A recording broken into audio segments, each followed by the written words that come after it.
안녕하세요. 에덴에서 에덴으로 5번째 시간입니다. 우리가 어제 예수님께서 이 땅에 오신 것은 단순히 이 지구의 그 거민들을 구원하기 위해서만 온 것이 아니라는 이 사실을 우리가 어저께 연구를 했는데, 지구에서 이 전개되고 있는 이 선악간의 이 대쟁투의 개쟁점이 하나님의 율법이지 않았습니까? 사단이 하늘에서 하나님의 율법은 결함이 있기 때문에 변경해야 한다는 것을 온 우주에 이 의혹을 심어 놓았습니다. 그래서 하나님께서 이 지구가 하나의 교과서로서 하나님의 율법은 완전 무결하여 변경될 수 없다는 것을 입증해야 할 필요가 있기 때문에 이 사단의 그 반역을 하늘에서 이제 적극적으로 처단하지 않으시고 유보하신 이유가 바로 이 하나님의 율법을 정말 한 점의 의혹도 없이 하나님의 율법은 완전하여 영혼을 소생시키는 의로운 율법이라는 것을 이것을 온 우주에게 입증을 해야 하는 것입니다. 그래서 예수님께서 이 일을 위해서 이제 이 땅에 오셨는데, 우리가 어제 이 부조와 선지자 68페이지에서 예수님이 이 땅에 오신 것이 사람을 구원하는 일보다도 더 광범위하고 깊은 목적이 있었는데, 그것은 온 우주 앞에 하나님의 그 율법의 영원 불변성을 확립하기 위해서 오셨다는 그 말씀을 어저께 우리가 읽었는데요.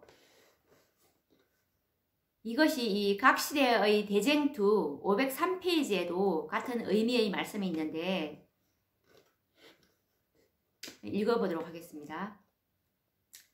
그리스도께서 세상에 오셔서 고난을 당하시고 사망을 맛보신 것은 인류의 구속을 완성하기 위해서만이 아니었다. 주님께서는 또한 율법을 크게 하고 존귀케 하기 위해 오셨다. 율법은 마땅히 존중을 받아야 하는 바, 그분이 오신 것은 이 세상의 거민들이 율법을 그처럼 존중히 여기도록 하기 위해서뿐 아니라 온 우주에 하나님의 율법이 변경될 수 없다는 것을 입증하기 위함이었다. 이 말씀에서도 우리가 다시 한번 확인을 할 수가 있는데, 이 예수님께서 이 땅에 오신 더 큰 이유가, 더 크고 깊은 그 목적이 뭐냐면, 온 우주에 이 오해된 하나님의 율법, 하나님의 율법은 하나님의 품성이지 않습니까? 이 하나님의 율법이, 이 사단이 제기한 율법은 결함이 있기 때문에 변경해야 한다는 그것을 예수님은 변경될 수 없다는 것을 입증하기 위해서 이 땅에 오셨다는 것입니다. 만일 율법의 요구가 취소될 수 있었다면 하나님의 아들이 율법을 범한 죄를 속하기 위해 당신의 생명을 바칠 필요가 없었을 것이다. 그리스도의 죽음은 율법의 불변성을 입증한다. 이것이 바로 예수님께서 이 땅에 오셔서 이 고난을 당하시고 사망을 맛보신 이 진정한 이유인 것입니다.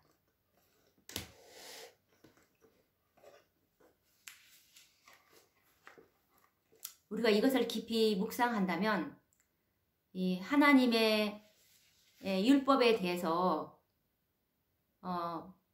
정말 뭘 믿어도 상관이 없다는, 내 생애만 올바르면 되지 이것을 믿던 저것을 믿던 우리가 바르게 살면 되지라고 하는 이러한 생각을 갖고 있는 그리스도인들이 너무나 많습니다. 이것이 모두 다 사단의 기만에 속은 것입니다. 사단이 하늘에서 제기한 하나님의 율법은 결함이 있기 때문에 변경돼야 한다는 것을 이 지구에 와서 이렇게 모든 사람들을 다 속여버린 것입니다. 오늘날 하나님의 그 예배일을 한번 보십시오. 분명히 하나님의 말씀인 성경에는 넷째 계명에 명확하게 제시되어 있지 않습니까? 일요일이 하나님의 예배일이 아니라 일곱째 날인 토요일이 하나님의 거룩한 주일이라는 것을 우리가 정말 하나님의 말씀, 하나님의 율법의 불변성을 입증해야 할 그런 사명을 우리가 이 하나님의 백성들을 가지고 있는데, 우리가 하나님의 말씀이 아닌 이 사단의 이론대로 지금 신앙을 하고 있다는 것을 한번 생각해 보십시오. 얼마나 이 무서운 정말 기만입니까? 성령은 반드시 진리를 통해서만 역사하는데요. 우리가 성령께서 우리를 변화시켜 주시지 않습니까? 그렇기 때문에 우리가 이 성령의 매개체인 진리가 아닌 이 사단의 거짓말, 사단이 인간들을 통해서 자신들의 사상을 집어넣어서 교회에 그것이 유전으로 내려와서 지키고 있는 것이 있다면, 우리가 그것을 믿고 있는 한 결코 우리의 품성 변화는 있을 수가 없습니다. 성령은 반드시 진리를 통해서 역사하기 때문에 그렇습니다. 그래서 이제 이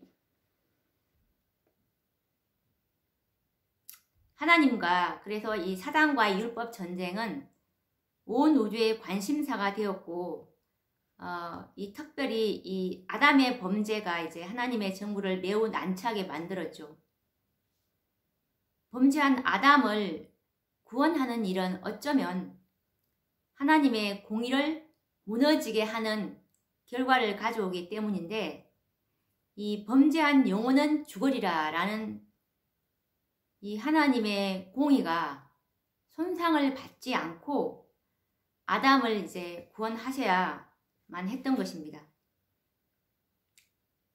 그래서 이 구속의 경륜은 아담을 구원하시되, 하나님의 율법은 완전하며 결코 변함이 없다라는 이 사실이 또 증명이 돼야 하는 것입니다.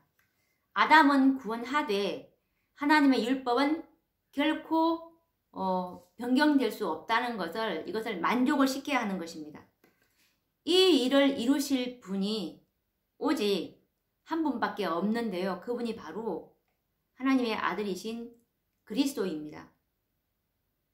그가 아담을 대신해서 이 죽으심으로써만이 하나님의 공의가 손상을 받지 않고, 그리고 아담을 구원하실 수가 있으셨던 것입니다.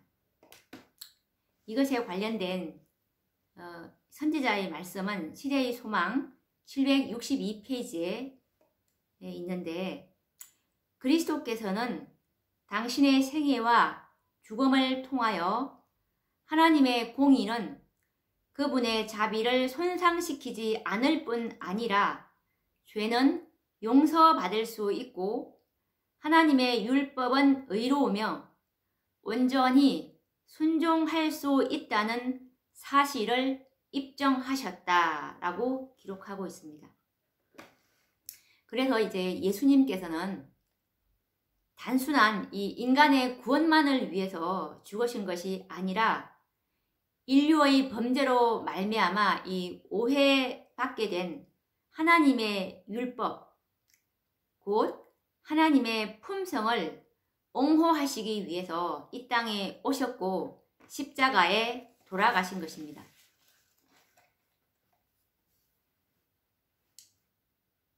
이 아담의 범죄로 인해서 하나님의 이 무한하신 이 자비의 사랑은 아담을 절망 가운데 내버려 둘 수가 없으셨습니다. 아담이 받아야 할 이 고통과 사망을 그리스도께서 대신 받으심으로 아담에게는 하나님의 자비를 받을 수 있는 길을 만들어 주고자 하셨습니다. 이제 아담은 더 이상 자신의 죄에 대해서 어떤 변명도 하지 않았습니다. 용서받을 수 없는 죄인에게 자비를 베푸신 하나님의 너무나 크신 사랑에 아담은 그저 감격할 뿐이었는데, 이제 하나님께서는 아담에게 장래에 일어날 모든 일들을 계시해 주셨습니다. 어떤 것들을 계시해 주셨냐 하면, 이 아담의 후손들의 타락과 노아 홍수, 그리고 이 땅에 육체로 이제 태어나셔서 예수님께서 초림하실 것, 그리고 마침내는 자신의 죄로 인해서 이제 십자가에 높이 달려 돌아가시는 하나님의 아들인 예수 그리스도의 모습을 아담은 계시로 보았습니다.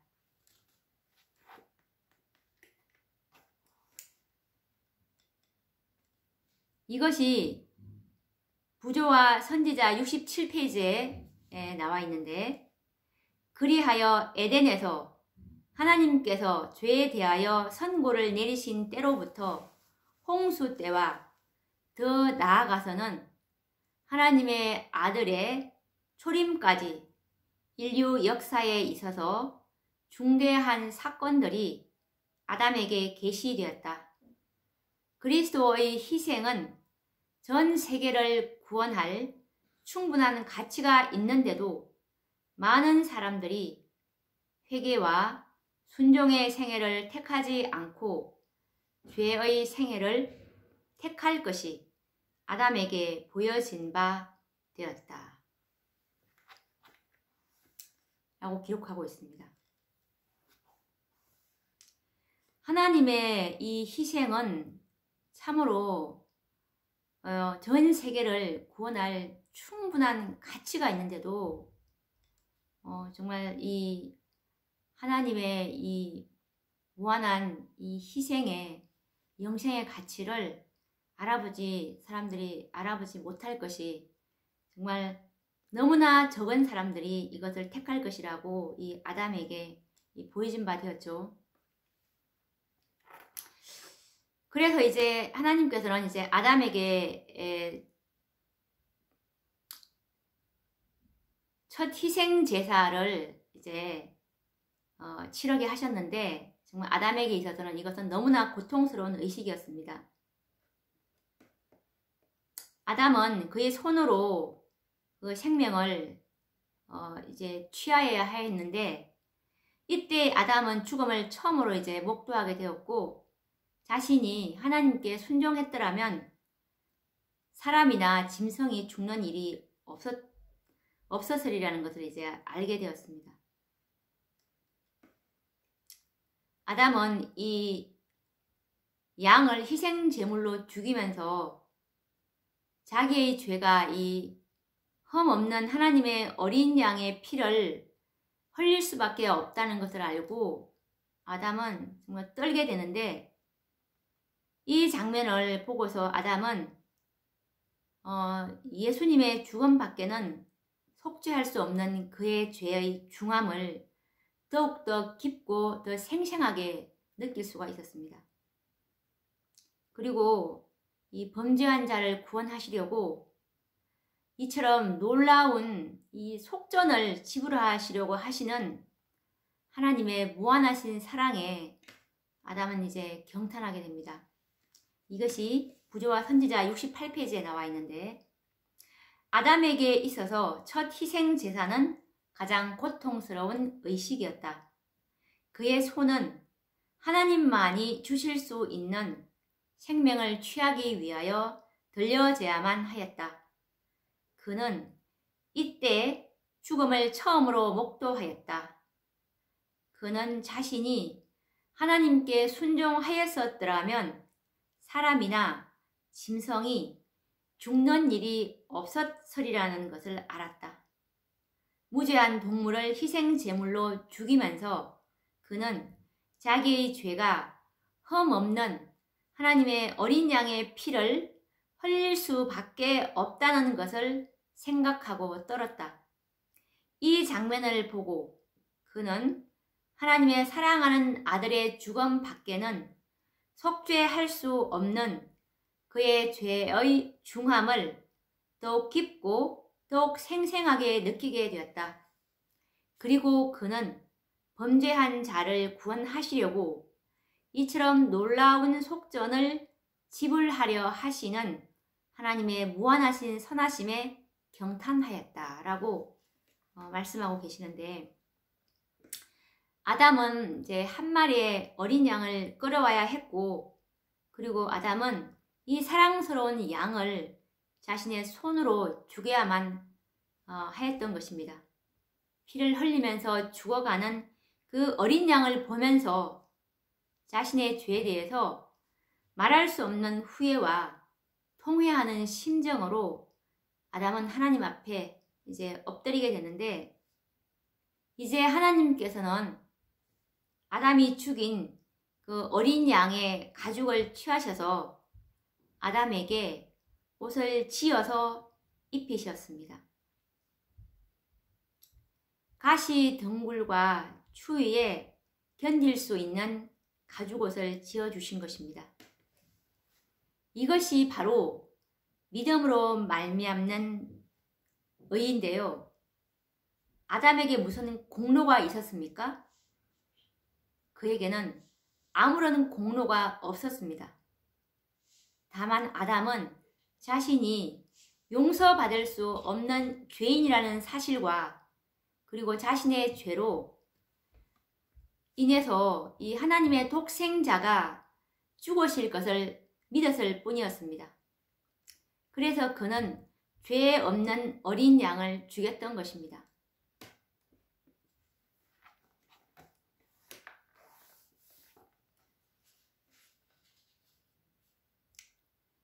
이것이 바로 요한복음 3장 16절에 보시면 하나님이 세상을 이처럼 사랑하사 독생자를 주셨으니 누구든지 저를 믿으면 멸망치 않고 영생을 얻게 하려 하심이니라 라고 하는 이 복음 선언인 것입니다.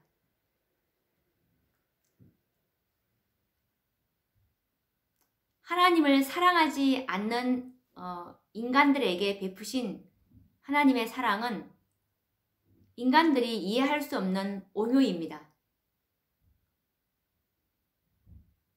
창세기 3장 21절 말씀처럼 여호와 하나님이 아담과 그 아내를 위하여 가죽옷을 지어 입히시니라.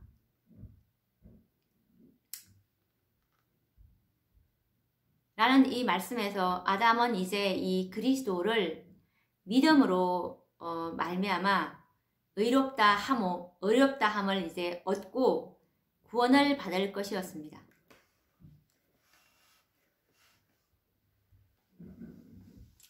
하늘에서 시작된 그 최초의 율법 전쟁은 그리스도의 승리로 우리가 끝났다는 것을 연구를 했는데, 사단은 이 하늘에서는 이제 있을 곳을 얻지 못하였고 이 땅으로 쫓겨났던 것입니다.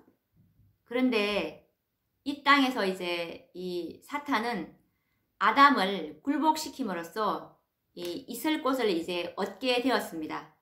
그래서 이 사탄은 이제 인간 대리자들을 이용해서 이제 하나님의 율법을 대적하고 이 땅을 영원히 자신의 왕국으로 삼으려고 계획을 하였던 것입니다. 그런데 이제 하나님께서는 때가 참에 그 아들을 보내사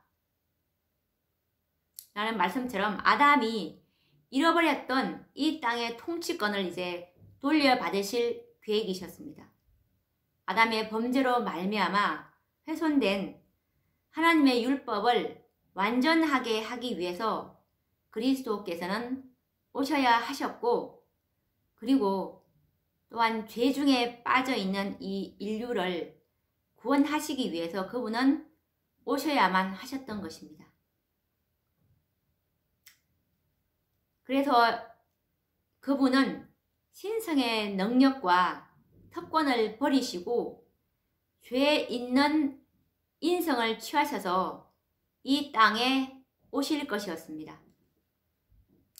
빌립보서 2장 6절에서 7절 말씀을 보시면 그는 근본 하나님의 본체시나 오히려 자기를 비어 종의 형체를 가져 사람들과 같이 되었고 라고 이 예수님께서 이 신성의 특권을 버리신 예수님과 그리고 죄 있는 인성을 취해서 이 땅에 오셨다는 것을 우리가 알 수가 있는 것입니다. 사단은 하나님의 아들이 이 육신을 취하시고 이 땅에 오신다는 이제 사실을 알고서 너무나 기뻐 날뛰었는데요. 왜냐하면 죄 없는 인성을 가졌던 이 아담을 사탄은 너무나 쉽게 굴복시켰던 자신의 경험으로 이제 보아서 만약에 그리스도께서 죄 있는 인성을 취하시고 이 땅에 오신다면 사탄은 쉽게 그리스도를 굴복시킬 수 있으리라고 생각했던 것입니다. 이것에 관련된 증언의 말씀은 초기문집 157페이지에 나와 있는데 사단은 예수께서 그의 능력과 영광을 버리고 하늘을 떠났을 때 기뻐 날뛰었다. 그때 그는 하나님의 아들을 마음대로 할 수 있으리라고 생각하였다. 에덴에서 두 부부를 너무도 쉽게 유혹했던 경험이 있으므로 하나님의 아들도 그의 악랄한 수법으로 넘어뜨려서 자기의 생명을 보존하고 그의 왕국을 차지하게 되기를 바랐던 것이다 라고 기록하고 있습니다.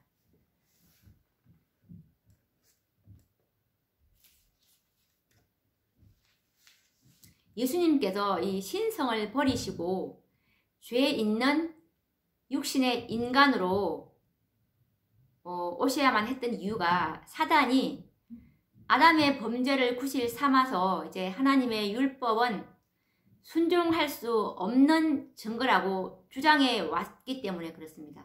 그래서 이제 예수님께서는 인간의 모양으로 이 땅에 오셔서 하나님의 율법은 피조물 중에 누구라도 순종할 수 있다는 사실을 증거하셔야만 하셨던 것입니다.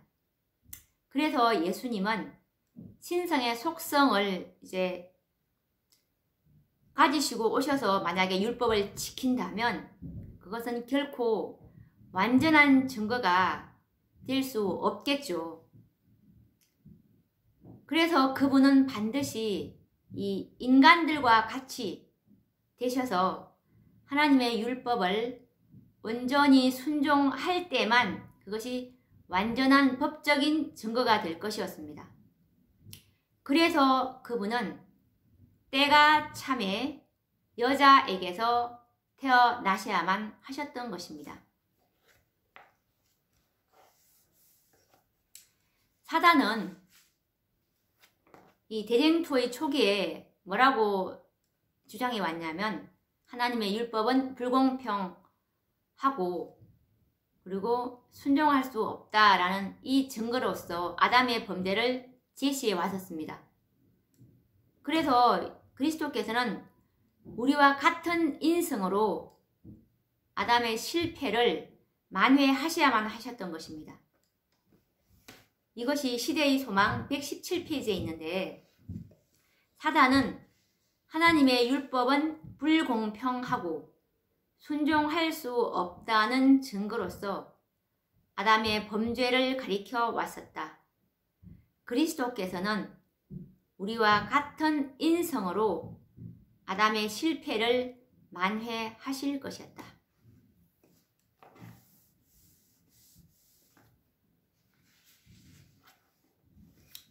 이 예수님의 인성에 대해서 정말 많은 그리스도인들이 너무나 많은 이 사단의 기만에 속고 있는데요.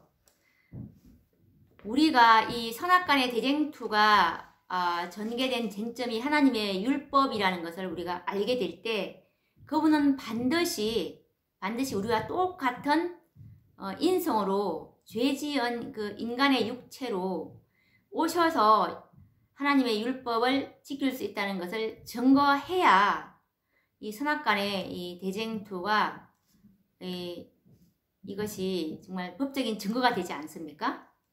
그런데 만약에 예수님께서 우리와 다른 그 속성의 인간으로 온다면 그것이 어떻게 이 온 우주와 그리고 이 땅의 거민들에게 그것이 증거가 되겠습니까?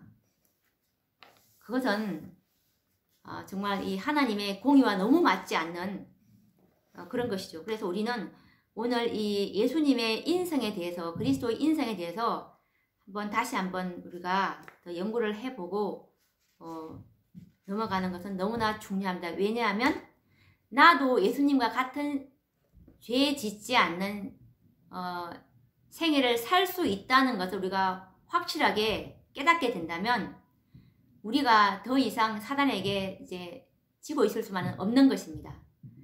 예수님께서 하셨듯이 우리도 승리할 수 있다는 것을 우리가 말씀을 통해서 한번 확인을 해 보도록 하겠습니다.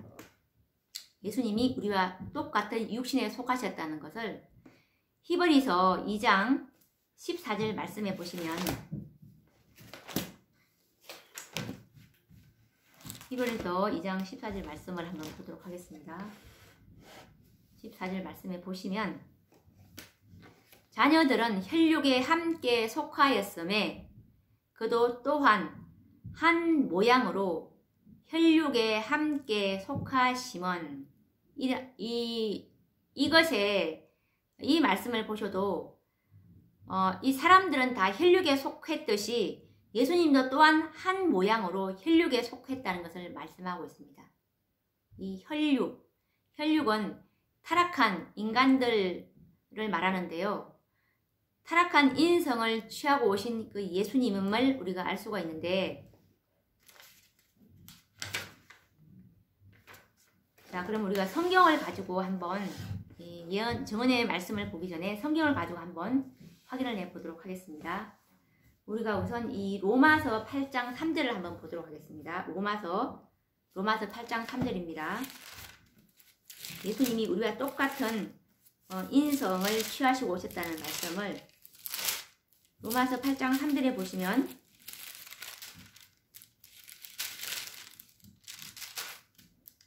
율법이 육신으로 말미암아 연약하여 할 수 없는 그것을 하나님은 하시나니 곧 죄를 인하여 자기 아들을 죄 있는 육신의 모양으로 보내어 육신의 죄를 정하사. 이 말씀에서도 보면 이 자기 아들을, 예수님이죠, 죄 있는 육신의 모양으로 보냈다고 말씀하셨고, 그리고 그 육신의 죄를 정했다고 했습니다. 예수님도 율법 아래에 태어났다는 것을 말씀하고 계시는 것이죠. 그리고 갈라디아서 또 4장 4절에서 5절 말씀을 보시면, 때가 참에 하나님이 그 아들을 보내사 여자에게 나게 하시고 율법 아래 나게 하신 것은 율법 아래에 있는 자들을 속량하시고 라는 말씀에서도 우리가 보시듯이 예수님은 율법 아래에 났다는 것을 말씀하고 있습니다. 율법 아래에 났다는 것은 그 죄에 있는 타락한 인성을 예수님도 취하고 오셨다는 것을 말씀하고 있는 것이죠. 그리고 이 히브리서 2장 17절에 보시면, 그러므로 저가 형제들과 같이 되심이 마땅하도다 라는 이 말씀도 정말 예수님이 우리와 같은 똑같은 인성이 되셔야만 사망으로 말미암아 사망의 세력을 잡은 자 마귀를 없이 할 수가 있는 것입니다.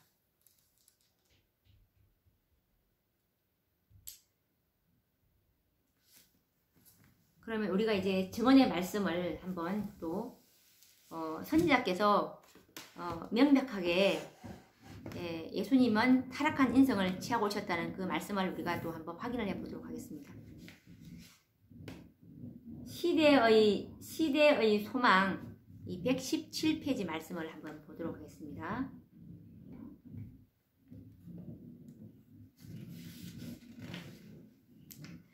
유혹자의 공격을 받았을 때 아담은 아무런 죄의 영향을 받지 않았었다. 아담은 완전한 장년으로 몸과 마음에 충만한 활력을 소유하고 있었다. 그는 에덴의 영광에 둘러싸여 있었고 날마다 하늘의 천사들과 교통하고 있었다. 그러나 예수께서 사단과 상대하시기 위하여 광야에 가셨을 때에는 그렇지 못했다. 4,000년간 인류는 체력과 정신적 능력 그리고 도덕적 가치가 퇴보되어 왔다. 그리고 그리스도께서는 퇴보된 인류의 연약함을 취하셨다. 이렇게 하심으로써만 그는 인류를 쇠퇴의 깊은 구렁에서 구출하실 수 있으셨다. 많은 사람은 그리스도께서 시험에 정복당하는 것은 불가능했다고 주장한다. 그렇다면 그리스도께서는 아담의 처지에 서지 못하셨을 것이며 아담이 얻지 못한 승리를 얻을 수 없으셨을 것이다. 만일 우리가 어떤 점으로든지 그리스도께서 당하신 것보다 더 혹심한 투쟁을 당한다면 그는 우리를 도우실 수 없을 것이다. 그러나 우리 구주께서는 온갖 연약성을 지닌 인성을 취하셨다. 그는 시험에 굴복할 가능성을 가진 인성을 취하셨다. 우리는 그가 당하지 않는 것들을 하나도 질 것이 없다라고 기록하고 있습니다. 이 시대의 소망 117페이지에서도 예수님은 시험에 굴복할 가능성을 가진 인성, 온갖 연약성을 지닌 인성을 취하셨다고 말씀하고 계시고 퇴보된 인류의 연약함을 취하고 오셨다는 것을 분명하게 말씀하고 계십니다.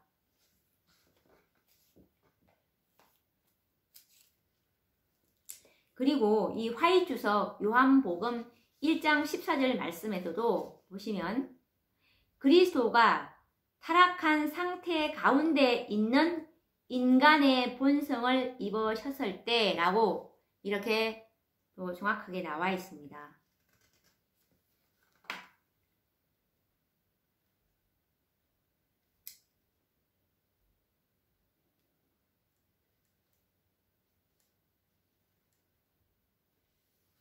그리고 이 누가복음 화의주석 누가복음 22장 44절 말씀을 한번 찾아보도록 하겠습니다. 화의주석입니다.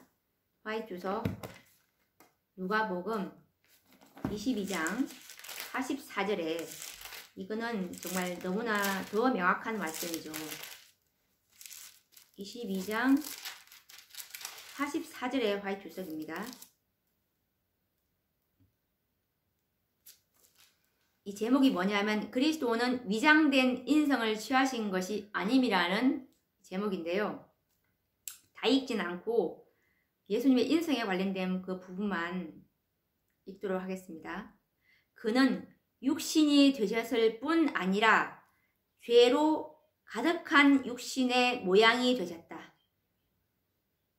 그의 신적 속성들이 그의 영혼의 고통이나 육신의 아픔을 경감시키지 못하도록 되어 있었다. 이 말씀에서도 보시면 예수님의 인성은 죄로 가득한 육신의 모양으로 오셨다는 것을 너무나 정확하게 말씀하고 계십니다.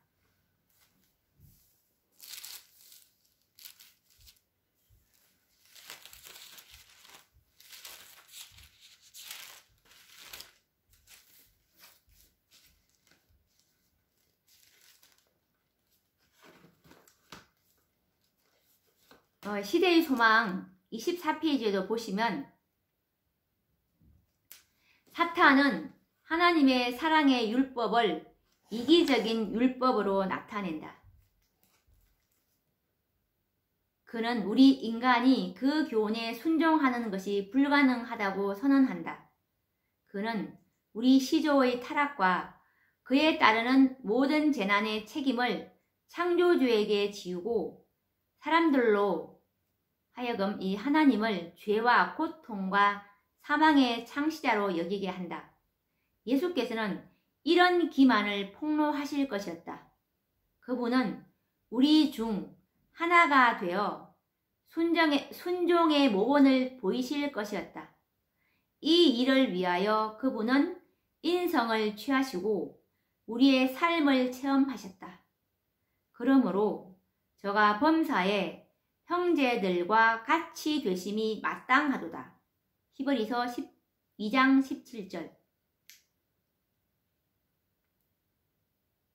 이 말씀에서도 정말 예수님은 이 사단의 이런 기만을 폭로하시기 위해서는 반드시 우리 중에 하나가 되어서 이 타락한 인성을 취한 우리와 똑같은 우리 중에 하나가 되어서 순종의 모본을 보여야 이것이 이제 그 승리로 인정할 것이 아닙니까? 이거 너무나 명백하지 않습니까? 예수님께서 타락한 인성을 취하고 오셔야 했던 것이 우리 주님께서는 아담보다도 훨씬 더 불리한 입장을 취하셔서 이제 이 땅에 오셨는데요. 그분께서는 아담이 실패했던 그 점을 만회하시기 위해서 오신 것입니다.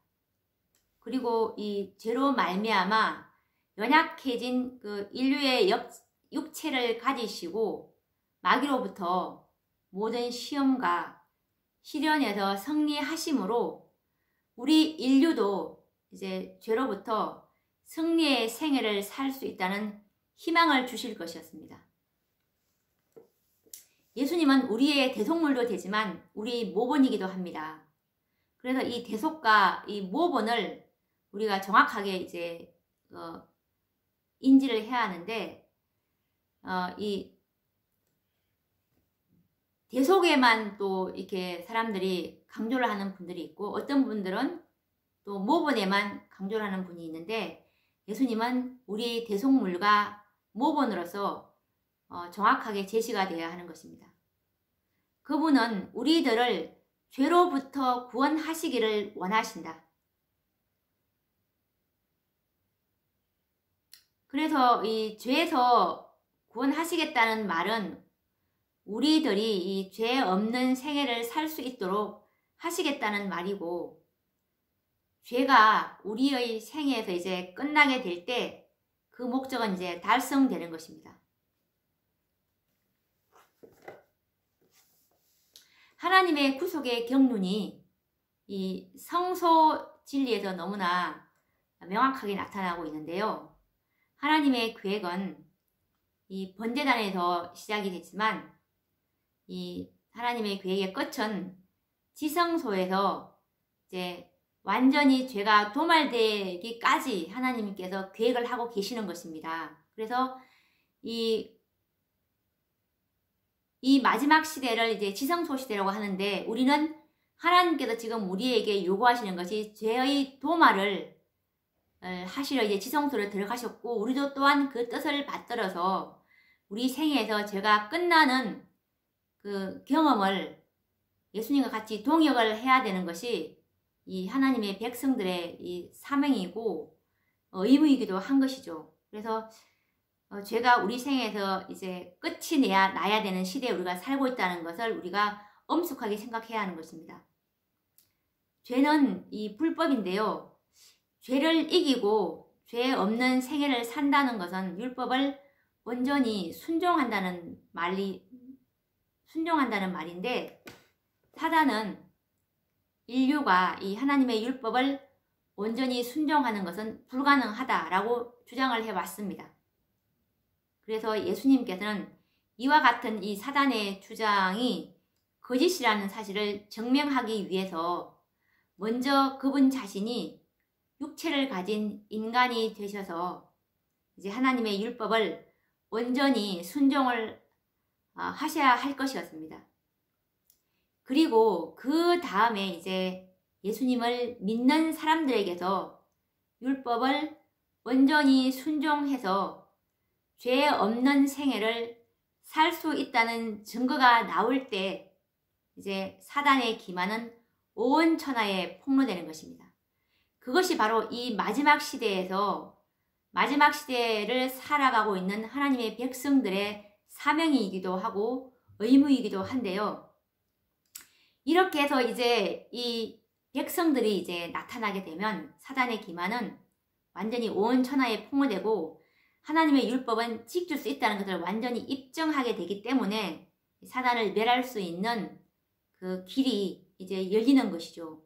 그들이 바로 요한계시록 14장에 보시면 이 마지막 시대에 하나님께서 주신 이 새 천사의 기별, 셋째 천사의 기별로 탄생이 되는 하나님의 비밀, 7대의 천사가 소리내는 날 하나님의 비밀이 복음과 같이 이루리라 라고 했던 이 하나님의 율법을 온전히 지킬 수 있다는 것을 입증하는 증인들인 14만 4천인들이 되는 것입니다. 이들의 이 증인들이 나올 때 사단의 기만은 이제 온 천하에 폭로되는 것입니다. 그때에 이제 비로소 이 우주 안에 죄를 소멸하고 이제 사단을 영원한 불로 심판을 받게 하실 수 있는 길이 열리게 되는 것입니다. 그래서 그분은 참으로 예수님은 우리와 조금도 다름이 없는 인간이 되셔야만 하였고 인간으로서 죄 없는 생애를 사시고 승리하셔야만 하는 것입니다. 예수님께서는 이 인성을 예수님께서 참으로 하나님의 아들이 하나님께서 인성을 취하고 이 땅에 오신다는 것은 얼마나 무한한 굴욕입니까? 그것도 또 4,000년간이나 이렇게 퇴화된 그 죄로 말미암아 연약하여진 때 인성을 취한 것은 정말 더더욱 그거는 굴욕 중에 굴욕이겠죠. 그런데 그분은 이 4,000년 동안 이게 끼쳐진 이 유전 법칙의 결과를 받으심으로 예수님의 육신들의 그 조상들을 보면 다 알다시피 다 정말 죄 있는 인간들이지 않습니까? 그래서 예수님은 이 유전 법칙의 결과를 이제 받고 태어나셨고, 예수님은 우리에게 죄 없는 생애의 모본을 보여주시기 위해서 이 땅에 오셨던 것입니다. 이것이 시대의 소망 48페이지에 있는데 아담이 에덴에서 죄를 짓지 않았을 때라도 하나님의 아들이 인성을 취하는 것은 거의 무한한 굴욕이 되었을 것이다. 그런데 예수께서는 인류가 4,000년간 죄로 말미암아 연약해진 때에 인성을 취하셨다. 그는 아담의 모든 자녀들과 같이 유전 법칙이 끼쳐온 결과를 받으셨다. 이러한 결과가 어떠하였는지는 예수의 육신의 조상들의 역사 가운데 드러나 있다. 그는 이러한 유전을 지니고 우리의 슬픔과 시험을 당하시고 우리에게 죄 없는 생애의 모본을 주시기 위하여 오셨다라고 선지자께서 기록하고 있습니다.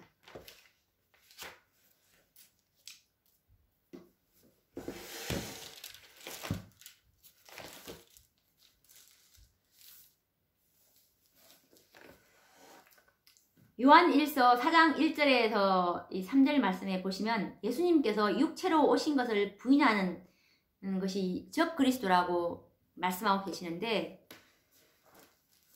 우리가 참으로 이 모든 교회들이 예수님을 대적하고 있는 예수님의 인성을 그렇게 가르친다면 이 하나님의 뜻을 깨닫지 못함으로 정말 적그리스도의 편에 있는 것입니다. 그래서 우리가 이 율법의 대쟁투의 쟁점이 하나님의 율법이라는 것을 알게 될 때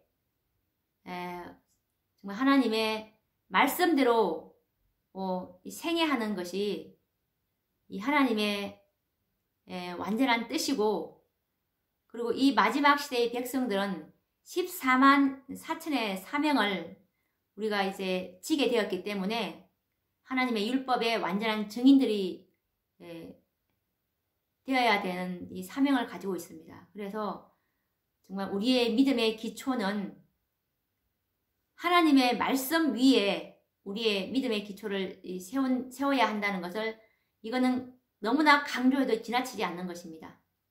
아까 말했다시피 이 성령은 하나님의 말씀을 통해서, 말씀을 매개체로 해서 우리에게 역사하기 때문에 이 진리와 이 하나님의 영광은 분리될 수 없는 것이기 때문에 완전한 진리가 완전한 품성을 성령께서 만들어주기 때문에 하나님의 말씀 위에 우리의 믿음의 기초를 세우는 저와 여러분들이 되기를 바라면서 또 다음 시간에 뵙도록 하겠습니다. 감사합니다.